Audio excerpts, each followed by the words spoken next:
Let's talk about something many leaders feel, maybe even worry about, but don't always name. It's this sort of quiet crisis. Mm. The biggest danger isn't always a lack of vision for today. Often it's the lack of successors for tomorrow.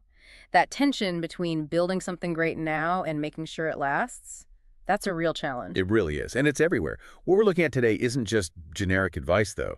The sources we analyzed offer a very specific blueprint, really. Yeah. We're pulling out principles for generational leadership reproduction.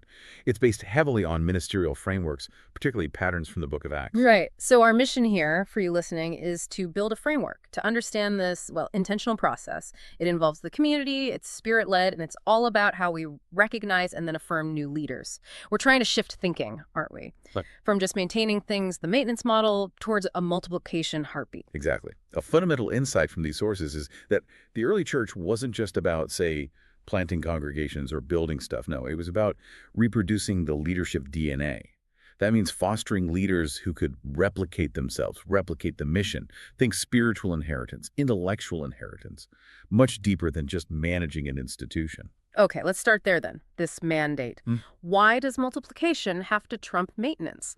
The sources seem to point out a drift, maybe a common one in modern organizations. We got good at running programs. Very efficient, yes. Excellent at managing existing structures, but we also became hesitant, maybe even a bit fearful about passing the torch, handing over real authority, real mission ownership. And that hesitation, it carries a pretty big risk, doesn't it? A massive one. If we don't deliberately change how we operate, we risk raising people who are fantastic program managers. But they might be tragically unprepared to actually shepherd the people or, lead the core mission itself.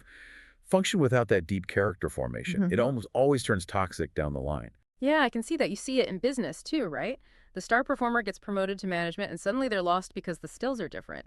It's exactly that function without formation. The sources use a great metaphor, though, seed and soil. Precisely. The maintenance model, it's often focused on the harvest-strong structures, good care, efficiency, which are good things, but it can starve the soil, hoard the seed. The moment you hesitate to send out a key leader because you fear the local loss, well, at that point, you've basically stopped being a multiplying force. You become a reservoir, holding things in. So if we look at Acts as the example, as the sort of normative cycle, what does that tell us about this fear of sending? It tells us multiplication demands risk, a missional risk. Look at Paul and Barnabas. When they set up new communities, they didn't wait for everything to be perfect. Acts 14.23 says Paul appointed elders in every church. He ensured these communities could lead and multiply themselves, often in pretty fragile situations. The cycle is quite clear in Acts. Encounter leads to formation, then commissioning, then sending, and that results in multiplication.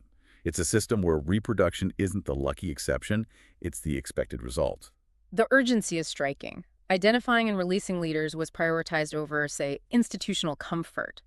Okay, so if we embrace that, how do we actually identify the seed, these potential leaders, without just going for charisma or surface stuff? Right, it needs both spiritual sensitivity and, frankly, rigorous practical assessment. You have to look at the roots first. Character isn't just nice to have, it's the root system that actually sustains competence long term. When the sources mention above reproach character, drawing from 1 Timothy 3, Titus 1, they don't mean perfection. Not at all. They mean observable moral integrity, stability, demonstrated consistently over time. So you're looking for consistency. How someone handles a private conflict should match how they lead publicly. Humility, self-control. Exactly that. And character gets tested best under pressure, doesn't it? Resilience, integrity when things are tough. That tells you much more than enthusiasm during the good times. The early church seemed to understand this deeply. Faithfulness isn't just a future hope. It has to be a present reality. That sounds like the principle in Luke 16.10, right? Test someone with small things before trusting them with big things. It's exactly that logic. If you can see faithfulness now, maybe in finances, maybe in relationships, maybe just handling small tasks well, that shows the stable roots needed for bigger things. You only really affirm leaders after they've shown faithfulness where they currently are. Okay, so that's the internal root system. What about the external signs, the functional markers? What does this apostolic gifting actually look like in practice? Functionally, these individuals often show a clear ability to pioneer something new, to build networks, connect people, to cast vision effectively. They aren't just good managers of the existing. They're builders, bridge makers. They can start new things. But here's the crucial distinction. The sources really hammer this. Mhm. They must demonstrate reproducible leadership. Meaning they don't just attract followers. They create other leaders. Okay. Exactly. And the sources give us a really powerful specific metric here. They call it the two-generation rule. Mm. A leader's true fruit isn't just the people reporting directly to them. It's whether the people they mentored have, in turn, successfully raised up and released their own leaders. If your influence stops after one generation, you've built followership. That's not the same as multiplication DNA. Wow, that's a significant distinction. It shifts the focus entirely to depth, not just the span of control. But if assessing character and this kind of gifting takes real observation, how do we vet people reliably? How do we avoid those short, high-pressure auditions that often just favor the charismatic? The absolute key is observation over time. The sources are emphatic. Long observation over short auditions. They typically recommend a pretty rigorous vetting period, somewhere between 6 and maybe 36 months. You simply cannot rush testing character. 36 months, that's a long time in some fast-paced environments. How do you structure that observation period effectively? Through systematic tracking and intentional processes. Things like seasoned apprenticeships where the candidate is closely mentored and observed in action. Another key tool is a reproduction audit. This means actually tracking the people they've mentored. What ministries or projects have sprung up under their leadership, and then there's peer and network testimony. What do people who work alongside them say about their character, their resilience, especially under stress? And all this practical, measurable fruit. It has to confirm any spiritual sense of calling, right? Not replace it. Absolutely. Things like corporate prayer or prophetic insight, they are valuable discernment tools. But they should never substitute for the hard evidence. The measurable fruit, the theological grounding, the sustained character. Yeah. It all has to line up. Discernment needs to be holistic. Okay, but if vetting takes, say, 6 to 36 months, where do these potential leaders exist during that time? How are they developed? This brings us back to the soil, doesn't it?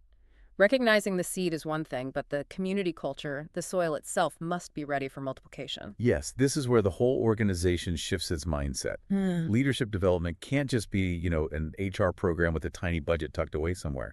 It has to become a fundamental way of life for the community. The soil, the culture needs to be intentional about formation and also courageous about sending people out. Yeah. The formation itself is dual-focused, Yeah. shaping the inner person, the character, and training the outer skills. So what does the structure for that look like? How do successful communities actually organize these 12 to 36-month apprenticeships? They create what the sources call apprenticeship ecosystems. These are structured tracks, intentionally designed to expose potential leaders to the full reality of the mission. That means theological depth, yes, but also the messy parts. Pastoral care demands, budgets, administration, conflict resolution. It demystifies leadership. And the sources also mention a really interesting structure called the progressive responsibility ladder. This sounds very deliberate. It is. It's usually structured in stages, something like discover, then discern, then develop, deploy, and finally document. The key is that authority isn't just handed out based on potential. It's earned. It's granted based on proven faithfulness through these incremental steps. And to manage the risk for the organization, they use what are called fail-safe frameworks. Tell me more about those. Fail-safe frameworks sound crucial for overcoming that fear of loss we talked about earlier. Well, they involve things like short-term trials or pilot projects. Candidates get real, but probationary authority. They're allowed to try things, even to potentially fail, but in a contained way that doesn't jeopardize the whole operation or the core community. It's basically a safe testing ground. It helps existing leadership feel more confident about gradually releasing control. And all this cultivation, this development, it serves the bigger mission, which requires fostering a genuine culture of sending. That's a critical cultural shift. Sending someone out has to be modeled and taught as an honor, a promotion for the mission, not a demotion for the individual. Not just getting rid of someone who wasn't quite fitting in. When you celebrate those who go publicly praying for them, laying hands on them, the whole community invests in their success. It helps transform that scarcity thinking, we can't lose them, into abundance thinking, look what God can do through them. What are the big mistakes to avoid during this cultivation phase? The sources highlight 3 specific pitfalls that can derail the whole process. Right. First, the temptation to hoard leaders. That scarcity mindset, again, fearing the loss of gifted people. It strangles the mission every time. Second, be very wary of promoting function over formation. This one's seductive because it feels fast and efficient. It solves today's problem, right? A skilled person fixes the immediate issue, even if their character isn't ready for long-term pressure. Exactly. Hmm. But equipping people for tasks without fully forming their character, it's a direct path to burnout, moral failure, maybe even organizational abuse down the road. And the third big pitfall is titling without testing. Giving out important titles prematurely creates this hollow authority. It builds fragile institutions. The whole process must prioritize the root system, the character, before elevating the fruit, the competence. So once a leader is tested, formed, ready, the final stage is the actual handoff, the relay. The sources call releasing leaders an art. It shouldn't be impulsive, but it also can't get stuck in endless bureaucracy. Yes, and release doesn't mean sever. It's a transfer of authority, but it needs sustained relational backing. We see patterns where release leaders were either just neglected, left to fend for themselves, or, maybe worse, micromanaged into paralysis by the sending body. The relationship needs structure. It needs a clear, working tool. And that tool, according to the sources, is the commissioning covenant. What needs to be in this written agreement to prevent both neglect and control? It needs to be really clear on at least four key things. First, the scope of the mission and the geographical area, if relevant. Second, the channels for accountability. Who reports to whom? Why? How does feedback happen?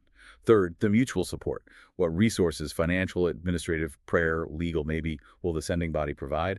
And fourth, absolutely critical, is a time-bound review plan. Why is having that specific review timeline, like 6 months, 18 months, 36 months, so important? Because it builds in intentionality. Without scheduled check-ins and reassessments, accountability just tends to drift into ambiguity. It fizzles out. The covenant ensures the sending organization doesn't just wash its hands, and it also keeps the new leader connected and accountable, not a rogue agent. And then this covenant is often sealed publicly, maybe with a laying on of hands, prayers, a visible transfer of blessing and authority. Okay, this whole model, from identifying the seed to the final release, it demands a completely different way of measuring success, doesn't it? Traditional metrics, attendance numbers, budget size, maybe building size, they just don't seem adequate for a multiplication mandate. Not at all. They're insufficient. If your main goal is multiplying leaders, then your key performance indicators, your metrics, need to reflect that. They need to be more prophetic, perhaps. We have to shift to multiplication metrics. That means actively tracking the number of leaders you've trained and actually released into new mission, not just the number you employ. It means tracking the number of new initiatives or new faith communities that get planted. And there are two vital index scores mentioned. Let's quickly define those. The Leadership Depth Index, is that just counting leaders? No, it's more nuanced. The Leadership Depth Index, or LDI, it's the average number of recognized developing leaders per community or team. A high LDI suggests a robust, resilient organization, one that can absorb loss and keep multiplying. The second is the Network Health Score. This tries to measure the quality of the relationships, the mutual support, the accountability between the sending body and the sent leaders or communities. It tracks the health of the replication. So look past the surface size, track the invisible depths and the relational health. This leads to a really provocative question that the source material raises. What would actually change in our day-to-day operations, our culture, how we spend money, if our primary success metric became leaders released instead of, say, attendance grown? The shift in focus would be revolutionary. It would force generosity with our best people. It would demand humility, letting go of control. And it requires a relentless long-term investment in that deep character formation we talked about. It changes everything. So this deep dive really underscores that leadership reproduction isn't optional. It's essential. We have to move beyond just planning for one successor. It's about creating this fluid, generational relay.